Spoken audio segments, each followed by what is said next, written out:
I have a pretty good memory of accounts. And I also know that I'm a person that very much respects the idea of consent. Respects the idea of consent.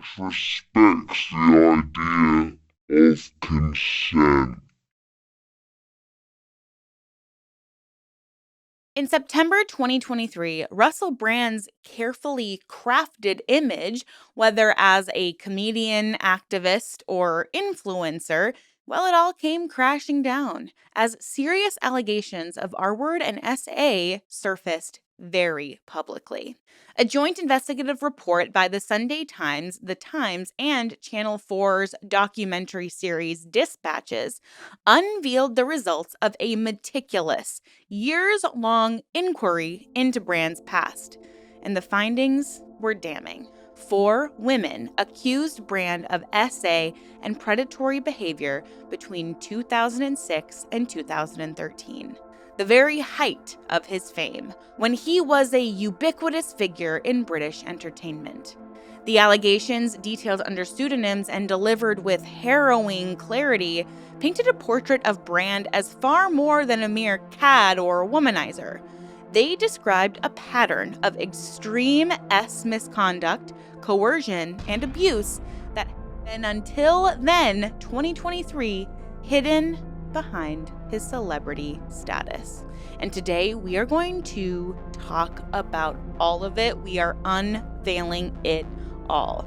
So sit back, relax, and take a deep breath, and maybe grab a snack. It's time to let the fresh Erin.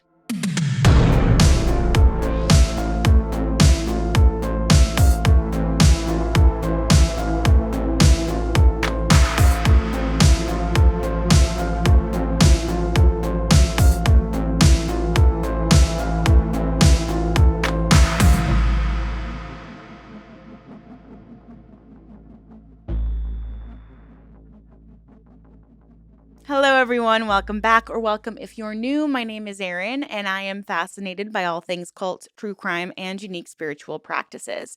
I like to post a couple videos on one of these topics every single week, so if you're into that sort of thing, please consider subscribing. I would absolutely love to have you here. The allegations against Russell Brand are incredibly serious, and the way he deflects is so freaking frustrating. It is pretty extraordinary the way that these events have worked out chronologically, isn't it? It's pretty interesting because most the allegations, just so you know, the charges in fact relate to events between 1999 and 2004. You probably won't even have heard of me until, I don't know, 2005, 2006.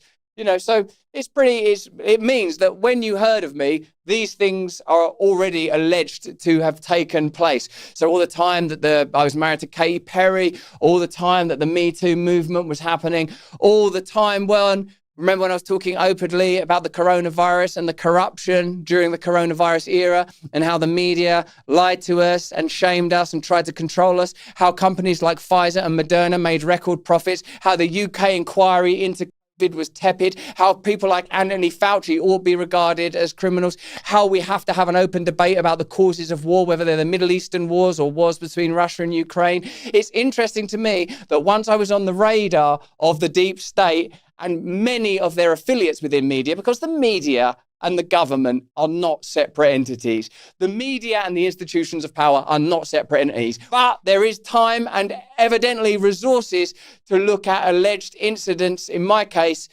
20 years ago, 25 years ago. So we're going to jump in. But before I do jump in, just to protect myself legally, I do want to say this is all alleged. I'm sharing a lot of my opinion, and all of my findings are based off of publicly available information.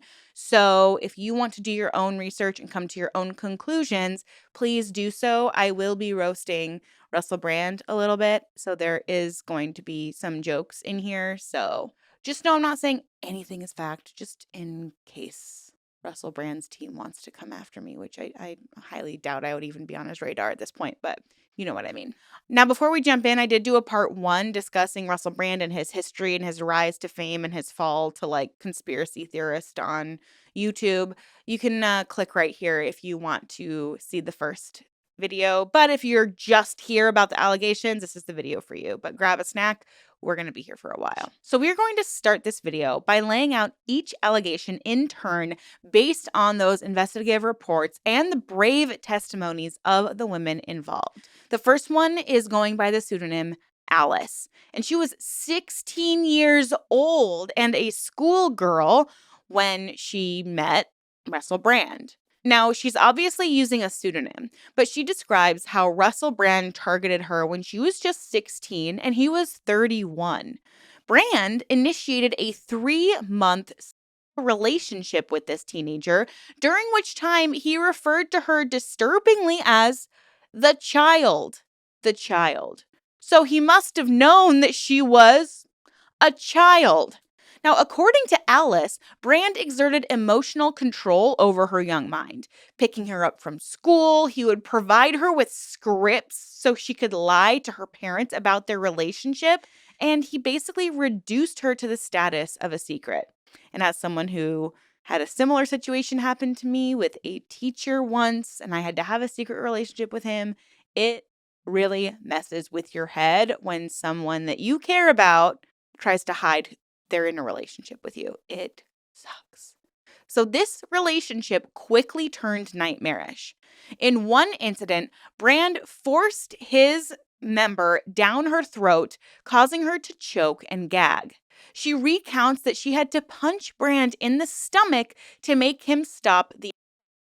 Remember, she is 16 years old. I don't know what her previous experiences were, but still, that's disgusting. Alice's testimony, which aired on Dispatches, is absolutely gut-wrenching. It's a teenage girl who is literally trying to fight off a grown man's violence. She also described Brand's behavior as emotionally abusive and controlling throughout their time together. The power imbalance here is stark. Brand, a rising star, confident, and nearly twice her age, and she is just a vulnerable minor and maybe even starstruck. She probably felt like she didn't have a voice even if she was able to speak up. Alice reached out to Brand's literary agent, Tavistock Wood, detailing her allegations and seeking an apology. But instead of concern, she was met with lawyers and denials. At the time, Brand's team categorically and vehemently denied her claims and implied that she was just seeking money. Now, after the 2023 expose, the same agency ended up cutting ties with Brand. So they decided that they were going to say they were horribly misled by him. Okay, did you even ask him, or did you just not want anything to affect the fame and money that you were sure to get as Brand rose further and further to the top of comedian glory? That's probably it. He was preying on a teenager. He used his fame and charisma to manipulate and abuse her while simultaneously scaring her into silence. Another woman, referred to in reports as Nadia, alleges that Russell Brand R-worded her against a wall in his Los Angeles home on July 1st, 2012. Now, this happened when Brand was at the zenith of his career. He had recently starred in Hollywood films and was widely recognized. Nadia says that after a consensual meetup went violently wrong, she sought treatment at an R-word crisis center the very same day. Medical records and communications corroborate her account. The Sunday Times reported that Nadia sent Brand a text afterwards saying that she had been terrified by him and felt that he had taken advantage of her, pointedly reminding him, when a girl says no, it means no. And Brand's response via text was very telling. He apologized, writing that he was very sorry. This apology, while it's not like an explicit confession, strongly suggests that he knew he had violated her consent and was also very violent with her. Nadia chose not to file a police report at the time, fearing that Brand's celebrity status and power would thwart any justice. She explained that as a foreigner in Los Angeles, confronting a famous actor, she felt intimidated and unsafe pursuing any charges. Her silence was born of the all-too-common worry that no one would believe her over a star, or worse, that she would face retaliation. It was only years later, speaking to journalists in the context of a much broader investigation, that Nadia's account finally came to light. The inclusion of her story in the 2023 report, backed by evidence of the R-word crisis visit and text messages has been one of the most chilling revelations. It depicts Brand not as a misunderstood flirt who's just maybe a little too touchy-feely, lol, but as someone who is capable of outright violent R-word and immediate remorse, though notably, he never made that apology public until it was unearthed by reporters, but he still maintains his innocence. Okay, dude. Now, a third woman described an incident of SA by Brand while she was working with him in Los Angeles. Though details on this particular case are less publicly extensive, what has been reported is that Brand SA'd her in a context related to their work. He was presumably the star of a movie, and she was in some subordinate role. In the aftermath, Brand allegedly threatened her with legal action if she ever told anybody about what happened. This intimidation tactic, effectively leveraging his resources and influence to silence an accuser, demonstrates a conscious awareness of his wrongdoing and a willingness to bully victims into secrecy. It points to an environment in which Brand felt like he was totally untouchable. He was able to rely on high-powered lawyers or his own clout to keep abuses under wraps. The woman did not speak publicly under her own name, but her allegation was vetted by the journalists through witnesses or evidence that was not detailed in the article. The notion that Brand's response to a victim was not empathy or denial, but a threat to sue her if she talked, kind of shows that this is an alleged pattern of covering up his misconduct through fear. Now, in the mid-2000s, a fourth woman recounted being essayed by Brand and subjected to physical and emotional abuse during their relationship. The details released were that she described being essayed by Brand and him being physically and emotionally abusive towards her. This suggests a longer-term relationship or encounter in which the misconduct wasn't an isolated event, but part of a continuum of abusive behavior. It's possible that this account overlaps with one of the previous or could be separate, but the reporting is a bit succinct here. But in any case, it still portrays Brad as not just committing a single act of sexual violence, but engaging in sustained abuse, physical intimidation, emotional manipulation, and coercion combined. This allegation broadens the scope beyond a singular event to a pattern of DA, implying that behind closed doors, Brad could be an absolute terror to women who dated him, not just to those he met briefly. It's kind of crazy to think about this in the context of my first video, because this would all be occurring not just during his height of fame, but when he is having a public relationship with Katy Perry. And a big theme with his public relationship with Katy Perry and divorce, part of the reason for the divorce was that they were on too equal of a playing field. She was more famous than him worldwide. She was more of a household name. And this was something he couldn't quite grapple with, probably because he knew he had no real power, because he couldn't use the same tactics that he'd been using with his previous survivors and victims. He couldn't play into his own power and his own resources and make these threats because Katy Perry had her own resources. Katy Perry has more of an influence, and they happen to be teenage or late teen, early 20-year-old women, typically. So it just makes you really consider how insidious the things that this man was doing really, really were. He probably hated that he was in a relationship with a woman who had more power, more authority, more resources, more fame than him. He couldn't handle it because if she were to even post on Instagram or say at a concert what he'd done to her, he knew that it would be over for him. So instead, he sent her a text to divorce her. What a coward. So together, these four primary allegations formed an absolutely devastating narrative when it was published in September of 2023. Notably, the women did not know each other. Their stories were entirely independent, yet eerily consistent in themes. Each account involved Brand using his fame, his age, or his authority to push past consent, with victims ranging from minor teenage girls to adult women working in the entertainment industry. The investigation also uncovered several other women and witnesses who alleged sexual harassment and aggressive behavior by Brand, all in the same era. Among these were claims that he would habitually groom audience members from his TV shows.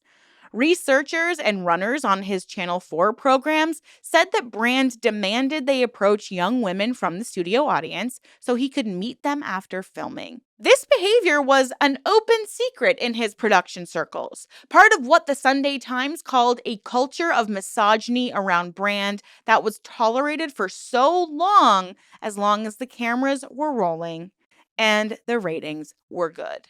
That is just disgusting. In one especially egregious anecdote reported, Brand even exposed himself to a female colleague at the BBC offices in 2008 and then laughed about it on air, an incident which only years later would be formally looked into. For many observers, the sheer brazenness of these accounts begged the question: how could this have remained hidden for so long? The truth is that Russell Brand's transgressions were not fully hidden. Pieces of the puzzle were actually in plain sight, but just not fully assembled yet, because rumors did swirl in comedy and TV circles about Brand's treatment of women. Only occasionally did his behavior make it into public view as a scandalous anecdote. Pop star Danny Minogue had publicly called Brand a vile predator as early as 2006, recounting how he wouldn't take no for an answer during a TV interview and made some lewd advances. She said this to a Mirror reporter, and the quote was printed, yet it was largely treated as a cheeky celebrity tidbit rather than a red flag of predatory behavior. Because heaven forbid we ever listen to a woman the first time she makes an allegation about a creepy dude. Likewise, Katy Perry's guarded comments in 2013 about the real truth she learned of hinted at something amiss, but without more evidence, even she felt compelled to stay silent. It took the confluence of the hashtag #MeToo era's encouragement for women to speak out, determined investigative journalism, and the weight of multiple corroborated stories to finally bring all of these allegations out into the open. When this joint investigation finally broke in 2013, its impact was immediate and explosive. Brand's initial response was outright denial, but the detail and gravity of the claims were hard to dismiss. The Dispatch's episode titled Russell Brand in Plain Sight aired on Channel 4 the same weekend and allowed viewers to hear some of these women in their own voices talk about their pain, their anger, and fear. It was all suppressed in some cases for over a decade, and it was now undeniable. The title, In Plain Sight, was apt. It suggested that Brand's behavior had long been visible to those around him, yet protected by a mix of Brand's fame, institutional failure, and media complicity. Each survivor had her own reasons for not wanting to come forward sooner, be it trauma, shame, or intimidation. But in 2023, they converged to ensure that Russell Brand would finally face a reckoning beyond the whispers. The disturbing allegations against Russell Brand did not emerge from a vacuum. For years, warning signs were glossed over and complaints were stifled or ignored by the very institutions that employed and promoted him. Brand's ascent through radio, TV, film, and online media was facilitated by a culture in which outrageous behavior was often rewarded or at least tolerated as long as ratings were high and careers were advancing. When the 2023 allegations came to light, they also cast a harsh spotlight on the institutional failures that allowed Brand's misconduct to continue unchecked. In the wake of the scandal, organizations from the BBC to Channel 4 to his own management firm scrambled to review their records, acknowledge lapses, and apologize for not doing more sooner. Within the BBC, where Brand worked as a radio presenter from 2006 to 2008, a pattern of indulgence and intimidation created a perfect storm. Brand's tenure at BBC Six Radio and Radio 2 was marked by on-air antics and off-air recklessness. Internally, some staff were alarmed by Brand's conduct, but the corporate reaction was woefully inadequate. A BBC review conducted earlier this year found that a number of BBC employees had serious concerns about Brand's behavior at the time, yet felt unable to report him. The staff believed that Brand would always get his own way, and therefore they stayed silent, as the report stated. This speaks to a culture of fear and futility. Junior employees saw that Brand was being protected by higher-ups, so complaining seemed pointless or even career damaging. In fact, the review noted a perception of a close working relationship between Brand and Leslie Douglas, then controller of Radio 2, who was one of Brand's champions until she herself resigned in the wake of the Andrew Sachs scandal. This perception that Brand was untouchable allowed him to push boundaries outrageously and with impunity. The BBC inquiry documented instances of Brand's appalling behavior in the workplace, such as urinating into bottles in the studio, throwing objects in fits of a temper, and even having sex at the workplace, including with competition winners from his very own shows. There were also allegations of Brand exposing himself in the studio to staff and even guests. These were not minor transgressions by any employee. They were a public broadcaster's representative. And yet, apart from the eventual public scandal over his obscene prank calls in 2008, these behaviors were never formally reported or even disciplined at the time. Nobody could say, hey man, reel it in a little bit, reel it in. It wasn't until after the 2023 revelations the BBC fully acknowledged these failings.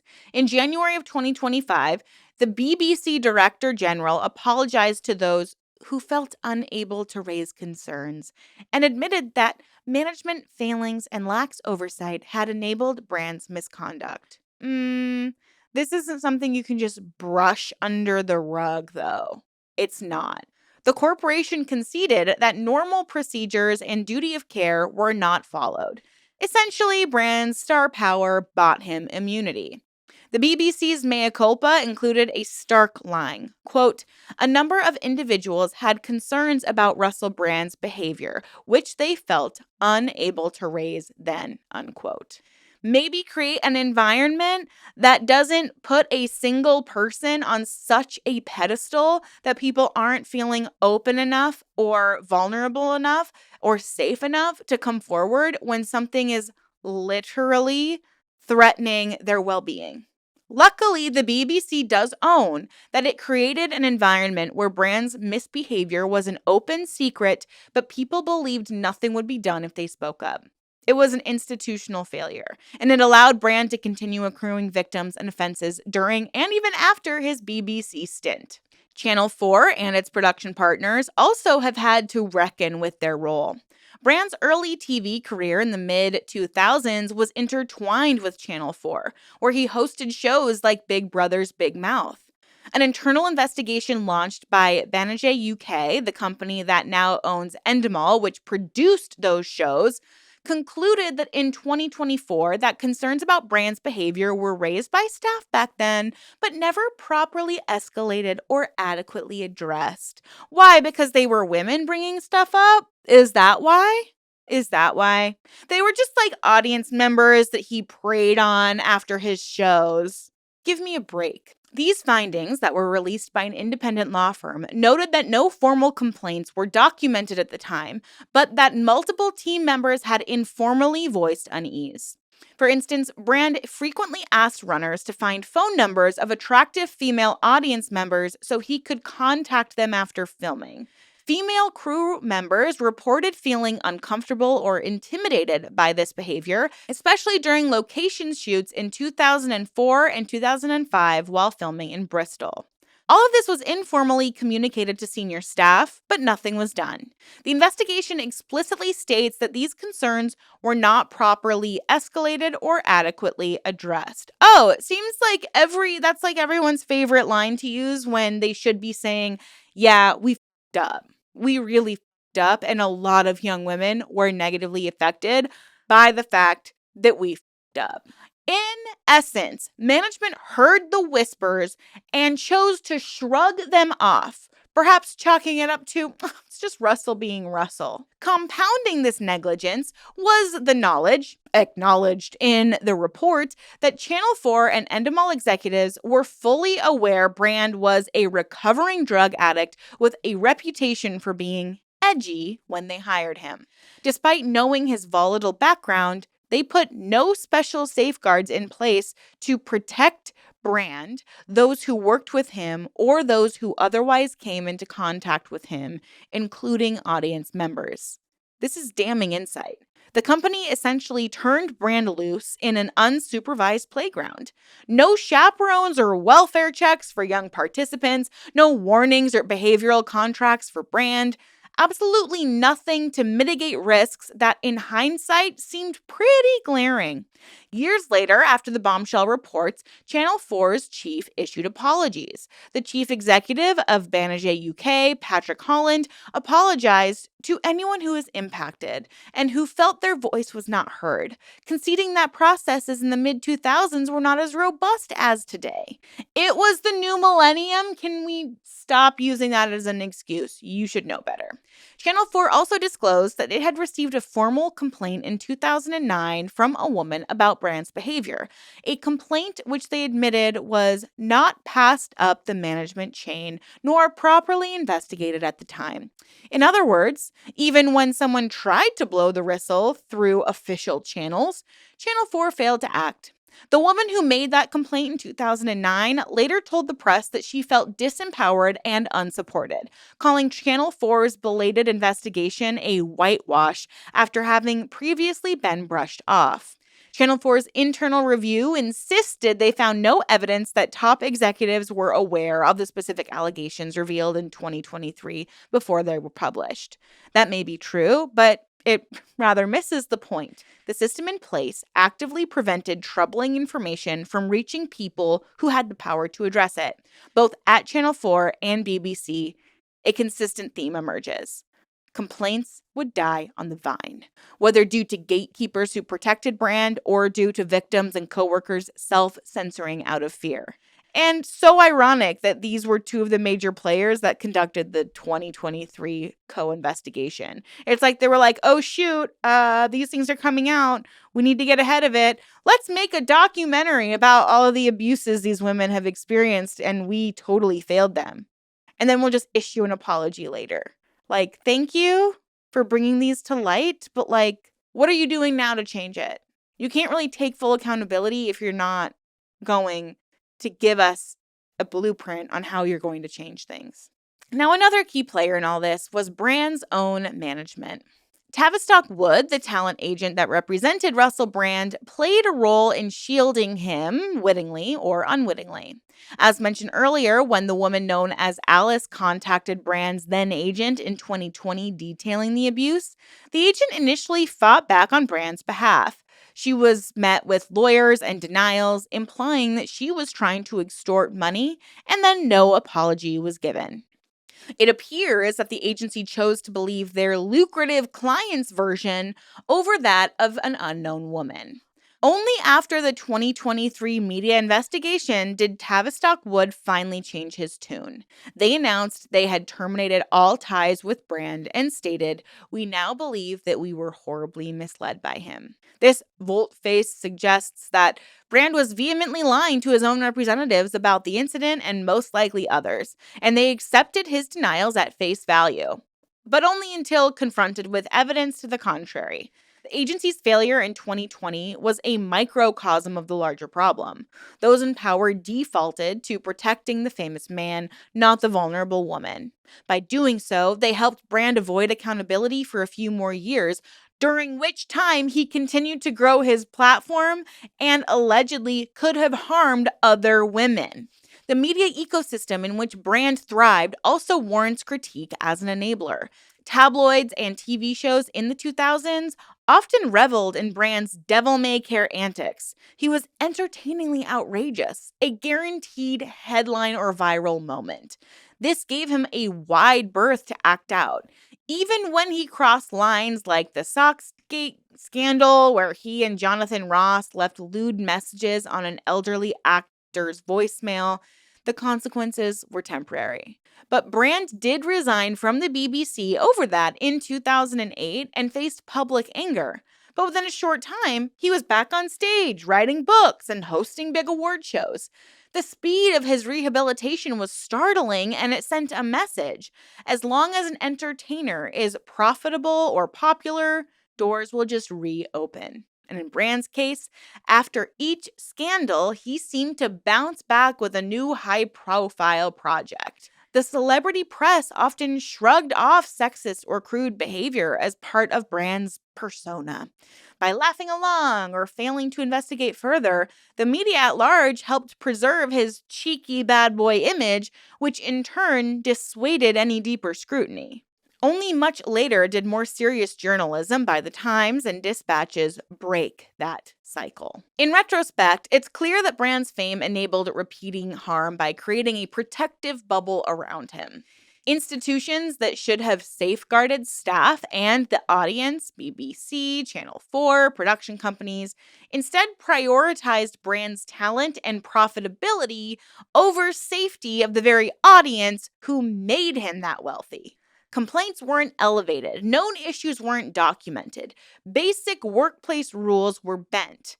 One striking quote from the Banerjee investigation was that there were no safeguards even though everyone knew Brand was edgy, a polite way of saying, we hired a known wild card and we just hoped for the best.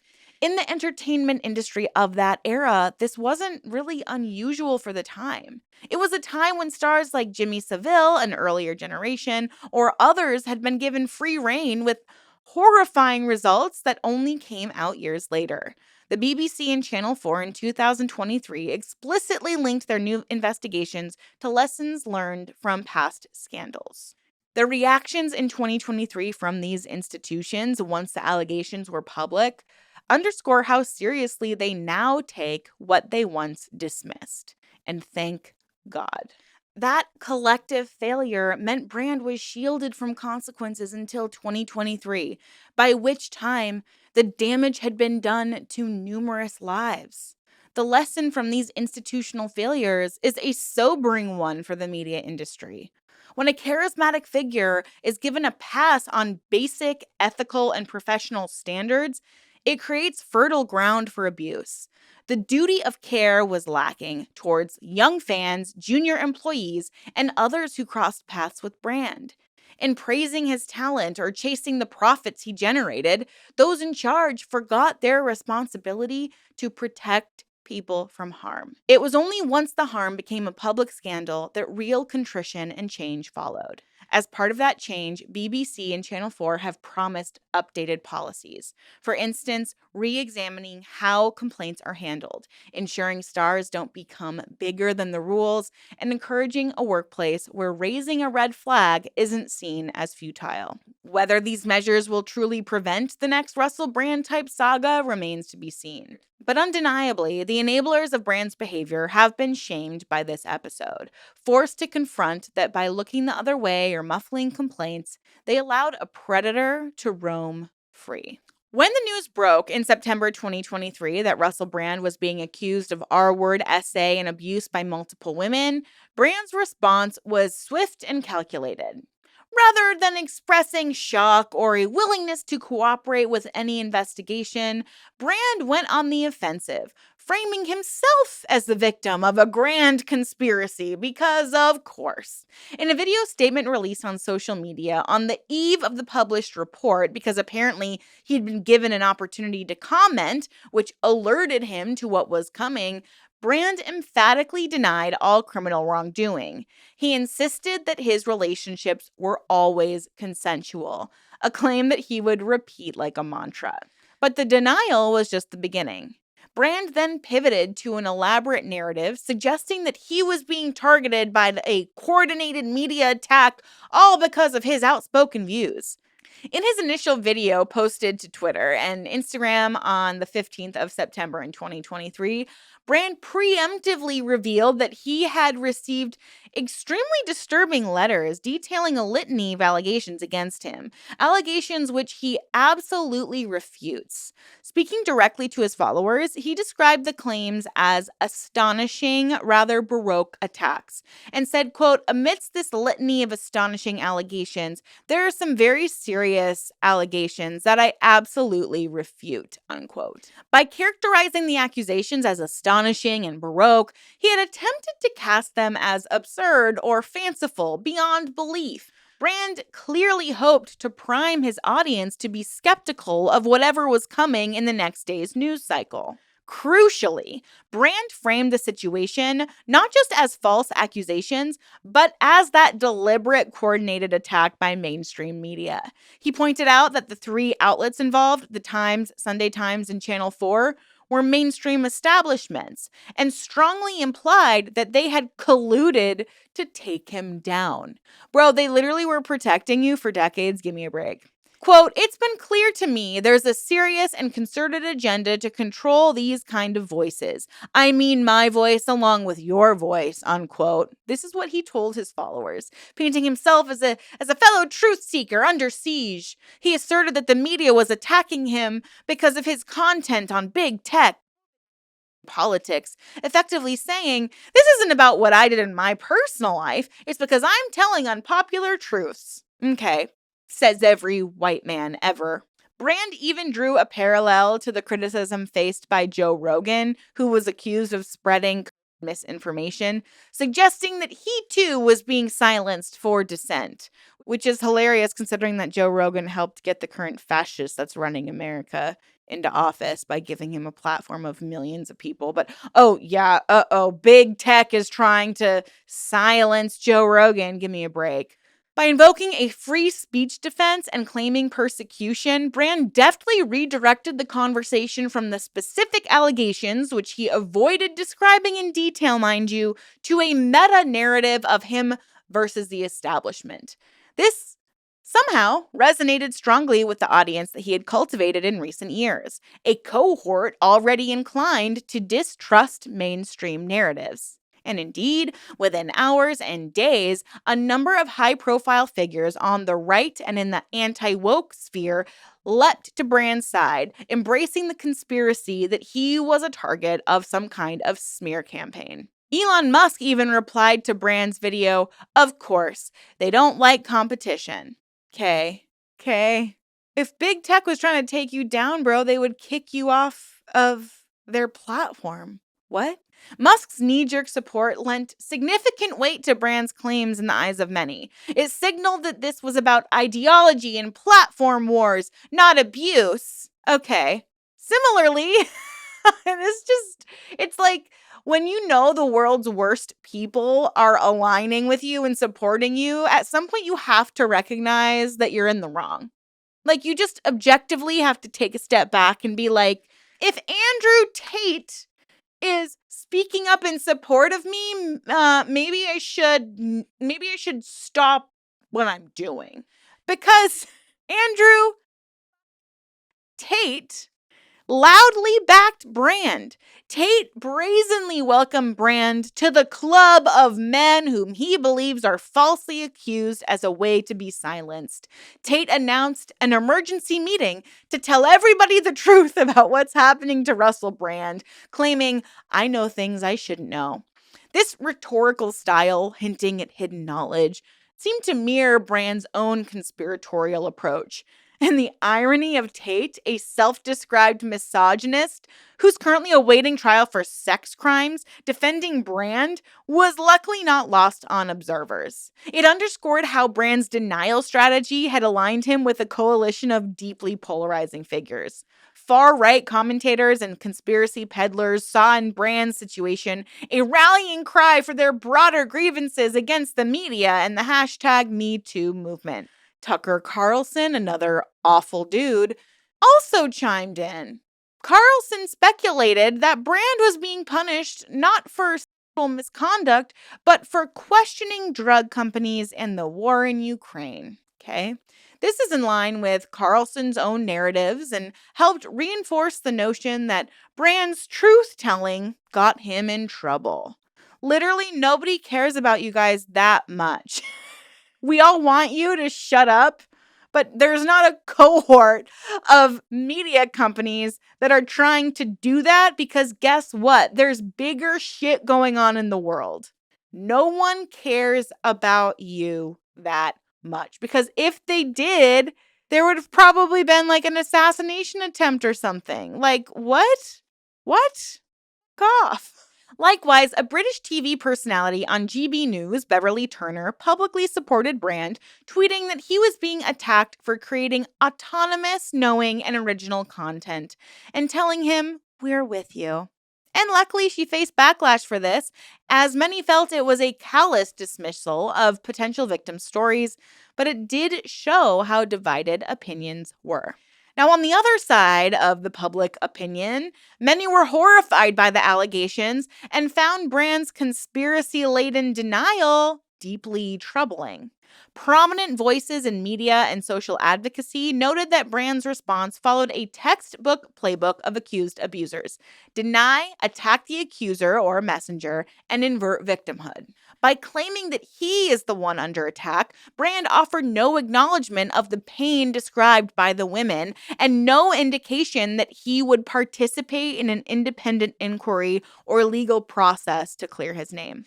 In fact, Brand's tone was combative, not contrite in the least, and this struck some as incongruous. If he were truly innocent, wouldn't he welcome an investigation to exonerate him rather than immediately scream conspiracy? His approach seemed tailored more to maintain his fan base than to address the allegations seriously. And that fan base did indeed rally. When Brand performed a scheduled stand-up comedy gig in London the day after the news broke, he was met with a standing ovation from a sold-out crowd of 2,000 devotees. Some fans outside told reporters they believed that this was a witch hunt against him. During the set, Brand alluded to the situation by joking that there were things he couldn't talk about, prompting laughter and cheers. It was a jarring scene. A man accused of heinous acts receiving adulation as if he were the wronged party. This live audience support just demonstrated how Brand's cultivated image and loyal following insulated him, at least initially, from total reputational collapse. Many of these fans had followed him on his YouTube journey down the rabbit holes of anti-establishment rhetoric. They were primed to suspect any media story, especially one damaging their very own hero. Meanwhile, media organizations took swift actions that showed that they were taking the allegations seriously. The BBC and Channel 4, as noted, launched internal investigations and removed Brand's content from their archives. Production companies like Banijay announced that they were looking into whether complaints were missed. The promoters of Brand's ongoing comedy tour postponed his upcoming shows indefinitely. And significantly, YouTube moved to demonetize Brand's channel, blocking him from earning ad revenue in light of the serious allegations and citing its creator responsibility policy. This cut off one of Brand's main income streams. Reportedly, he had been earning a big sum annually from his online presence. And Brand decided to blast YouTube's decision as part of the censorship against him. But the platform's action sent a message. Being under credible investigation for sexual crimes is not compatible with being a paid content partner. Brand's professional relationships also swiftly unraveled. His talent agency dropped him the day the story came out. A publishing deal for his upcoming book was canceled. The women's charity Trevi, which had been supported by Brand's foundation, severed all ties, stating that they could not be associated with him given the allegations. These rapid endorsements of the accuser's credibility by institutions stood in stark contrast to the unwavering support from Brand's most ardent fans and allies. In effect, two courts of public opinion formed. One, compromising media, corporate partners, and much of the general public, found the allegations credible and responded with distancing and dismay. The other, comprising Brand's loyal audience and anti-mainstream figures, doubled down in defending him, some alleging a smear campaign. Okay. Amid all of this, the women's voices emerged through the media coverage and the Dispatch's documentary, garnering significant sympathy and support from viewers who found them believable and brave.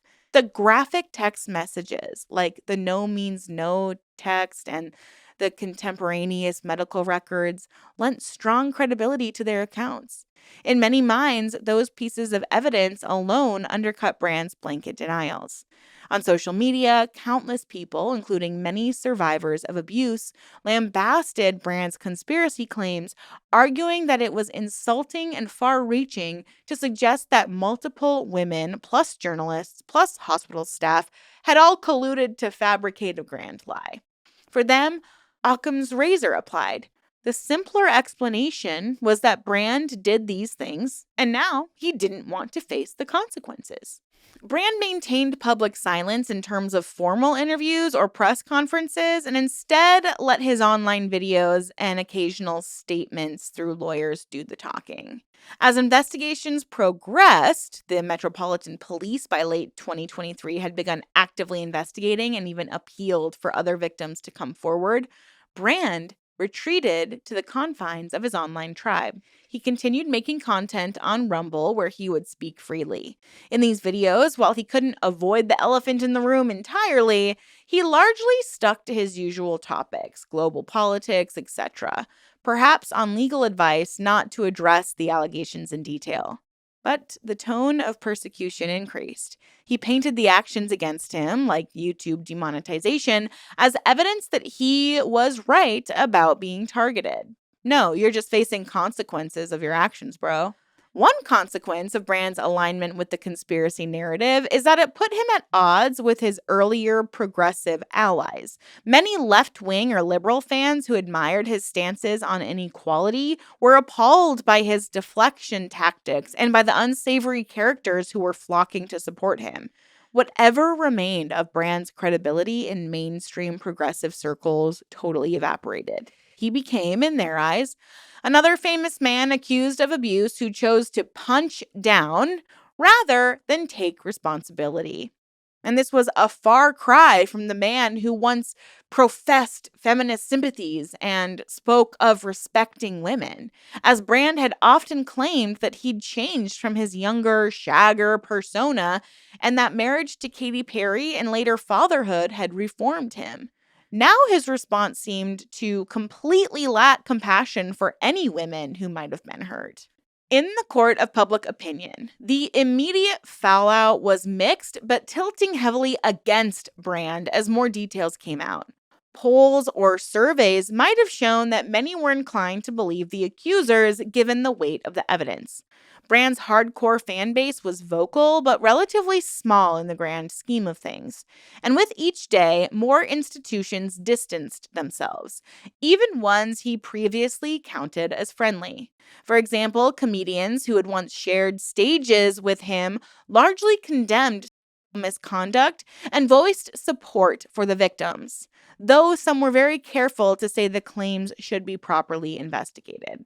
It became professionally retroactive to side with Brand's narrative, except in the very fringe platforms that he would now occupy. By the end of 2023, Brand's strategy had effectively placed him in a silo, king of his loyal corner, but exiled from the mainstream. His denial and conspiracy claims may have kept a portion of his audience intact, and indeed, his follower accounts on alternative platforms surged as sympathizers tuned in to support him and spite corporate media, but it came at the cost of any broader public rehabilitation. Brand showed no sign of the self-reflection or humility that some audience might require to even consider forgiving him, nor did he express willingness to meet with investigators or address any inconsistencies. This defiance might have been a legal strategy, admit nothing, concede nothing, but in the realm of public opinion, it read as arrogance and evasiveness. It's worth noting that by aligning with the likes of Tate and far-right pundits, Brand essentially torched his bridges to the mainstream credibility he once had. As an author of Revolution and an invited guest on BBC, etc., He fortified his base at the expense of ever convincing the broader public of his innocence. For Brand and those firmly in his camp, the belief persists that he is a martyr of cancel culture, that the allegations were exaggerated or false and dredged up to destroy a powerful independent figure. Before the majority, the accusations stand as part of an evidence-based investigative effort to hold a celebrity accountable, and Brand's combative response only deepens their conviction that he has something to hide. As 2024 and 2025 unfolded, with police investigations leading to actual charges being filed against Brand in the UK, including for an alleged 2003 showing that even older cases were now being pursued, Brand's public stance remained one of denial. If anything, he cast the legal process as further proof of the system ganging up on him. This ensured that his situation remains polarizing. A significant segment of the public sees Russell Brand as a disgraced figure whose own hubris and lack of remorse compound the original sins he's accused of. Another segment, much smaller but very loud, echoes Brand's own refrain, "Stay free," as he tells his viewers, refusing to bend even as the world turns against him. So, Brand's response to the allegations, a mix of flat-out denial and elaborate conspiracy narrative, not only failed to exonerate him in the eyes of most, but actively reshaped his public identity. He went from being a comedian-turned-guru to being, in essence, a hero of the conspiracist fringe. In trying to win the battle of public opinion through deflection, he may have further lost the public's trust at large, even as he solidified a cult-like following. It's a gamble that mirrors Brand's wide life approach, high risk, contrarian, and centered on his personal narrative of rebellion. Whether that will do him any good in the legal courtrooms is going to be another matter entirely. Russell Brand's trajectory from edgy comic to Hollywood actor to political firebrand was, for many years, hailed as a tale of personal reinvention and modern celebrity. But now, in light of the extensive allegations and revelations, his story reads more like a cautionary saga of unchecked fame and enabling unchecked abuse. Brand's broader legacy is still unfolding. As of 2025, investigations are ongoing and charges have been pressed. But certain themes are painfully clear. His fame and charisma provided cover for reprehensible behavior. The institutions and media that should have scrutinized him instead often facilitated his impulses. And his case speaks volumes about a media culture that simultaneously lionizes bold personalities and fails to hold them accountable until it's far too late. One stark aspect of Brand's legacy is the trail of individuals who were hurt along the way. The women who have come forward, and likely others who have not, carry the trauma of what Brand allegedly did to them. Their lives were derailed or shadowed by these experiences, even as Brand's life carried on seemingly untouched. Imagine the 16-year-old Alice, now an adult, watching her abuser continue to garner applause and wealth for over a decade while her own truth ignored. Or Nadia, who suffered a violent at his hands and could only scream into the void while seeing Brand joking on late-night talk shows soon afterward. Or staffers who endured humiliation or harassment as the price of working on a hit show. These human stories of victimization and silence are part of an indelible part of Brand's legacy. No amount of comedy specials or book sales can erase the harm that was done. And in the end, this may be what Russell Brand is most remembered for. Not the laughs he elicited, not the tirades against capitalism, but the people he exploited under the cloak of his celebrity. Brand's fall from grace, dramatic as it is, also reflects systemic failures beyond one man. It forces a reckoning with how the entertainment industry and media treat celebrity transgressions, as if they're no big deal or there's no way they could be real. In the 2000s and early 2010s, Brand was often described as outrageous, provocative, naughty, euphemisms that totally downplayed behavior that in hindsight was genuinely harmful or at least foreshadowed harm. The appetite for scandal and the clickbait of his antics meant that he was given leeway. The press benefited from his wild quotes and didn't press too hard on investigating rumors of a television executives saw the ratings and downplayed staff complaints. Brand himself seemed to believe he was invincible, bragging in memoirs and interviews about sexcapades and mischief as if there would never be any consequences. This culture of indulgence is hardly unique to Brand. It echoes the patterns in other high-profile abuse cases, from Harvey Weinstein's tyrannical reign in Hollywood to the BBC's own Jimmy Savile, who hid monstrous crimes in plain sight. In each, the person's value to the industry, be it box office success, TV ratings, or public goodwill, created a shield of impunity.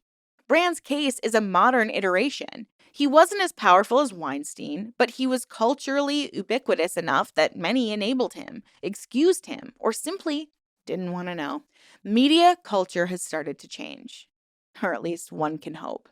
The fact that journalists pursued the Brand investigation for years does indicate a shift. These weren't tabloids looking for a quick hit, but reputable papers investing time and resources to uncover truth and give voice to the victims.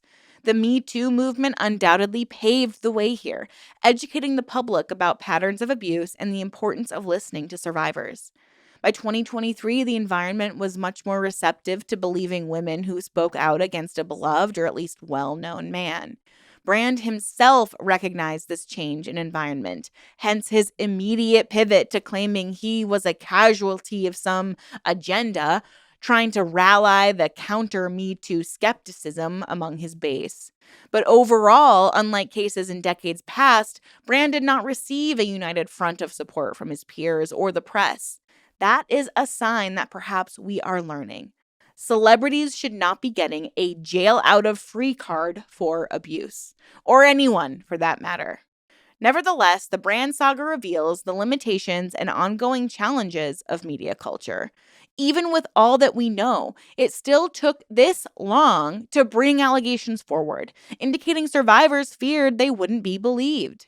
It also shows how easily the narrative can be twisted. Brand effectively turned a segment of public opinion against the media instead of himself, playing into growing distrust. In an age of social media echo chambers, a celebrity like Russell Brand can curate his own reality, whether it's via YouTube or Rumble, and convince thousands that black is white and that he's the prey, not the predator.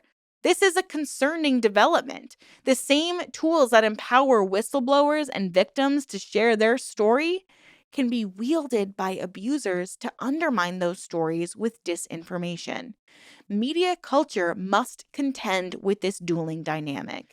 The truth in Brand's case had to fight not just Brand's personal denials, but an entire counter-narrative fueled by digital platforms and influential figures sympathetic to Brand's anti-mainstream positioning. In terms of comedy and pop culture, Brand's downfall is also symbolic of a much larger turning point. The 2000s cultivated several shock jock type figures who, in the cold light of the 2020s, are being reassessed.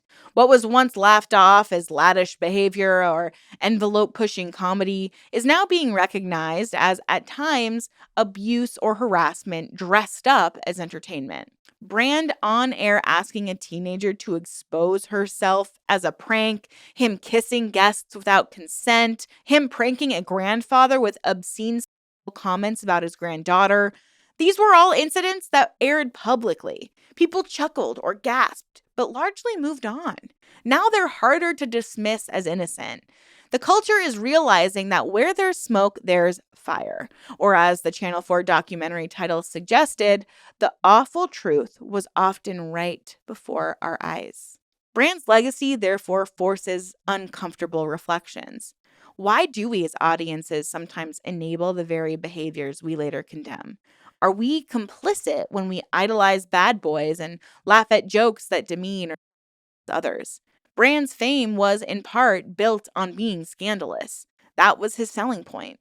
In retrospect, one might ask, was society giving tacit approval of his mistreatment of women as long as it was packaged in humor and tied up with a cute bow? It's a hard question because it implicates not just the industry, but the audience too.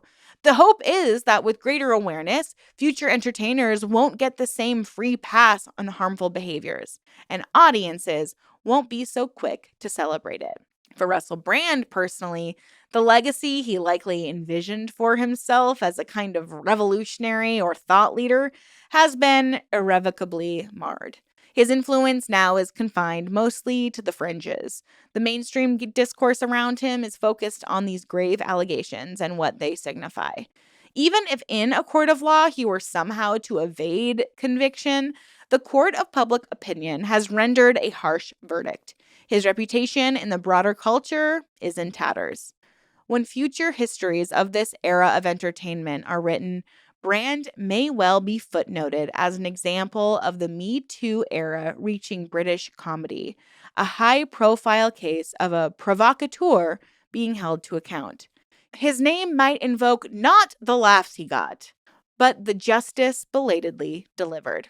Ultimately, this is a story of the power imbalance and impunity that long plagued media industries. It shines a light on how someone can weaponize charm, intellect, and fame to victimize others, and how society's institutions can fail those victims by placing celebrities on pedestals. But it's also a story of a cultural shift, since those very institutions are turning around to investigate, to apologize, and seek accountability. The fact that Channel 4 and the BBC took action, that the police got involved, that prominent media outlets published these allegations, it does show progress. We're gradually, ever so gradually, dismantling the myth that brilliant or famous men should be excused for bad behavior. Russell Brand once often spoke of transformation, both personal and societal.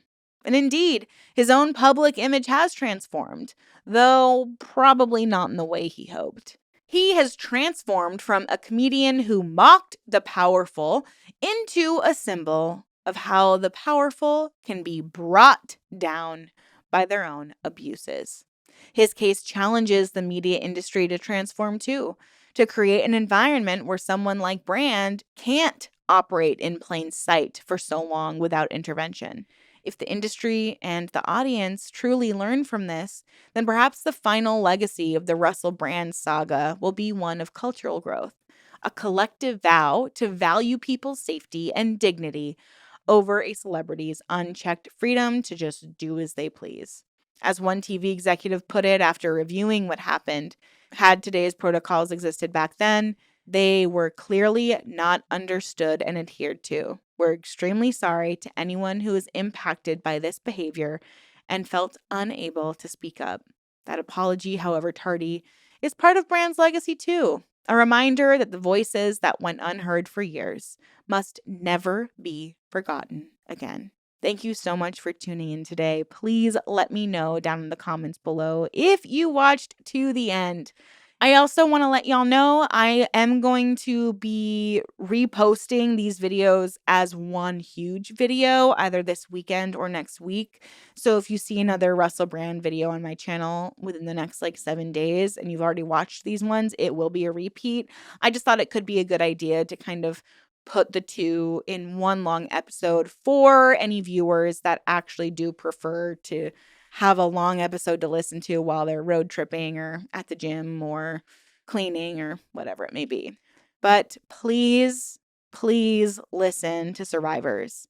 Because when we don't listen to survivors, when the general public consensus or instinct is to not believe survivors, less people speak out, less people come forward, and more people are harmed.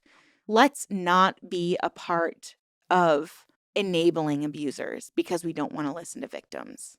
Let's be a part of the change. Let's be a part of moving forward where we can really embrace the beauty of equality among men, women, however you identify.